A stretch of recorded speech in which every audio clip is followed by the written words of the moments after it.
Ilang bagay na marahil ang mga batang 90s lang sa Pilipinas ang nakakaalam at makaka-relate. 1. Pagtawag sa landline gamit ang payphone.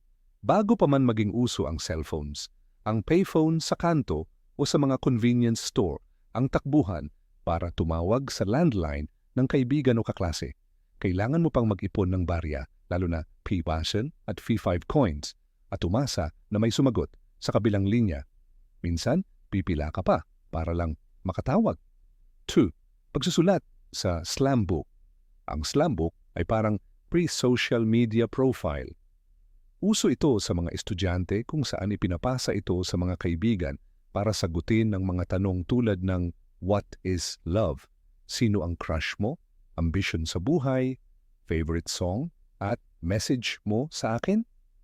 Ito ang isa sa mga paraan para mas makilala ang isa't isa at itago ang mga sikreto ng barkada.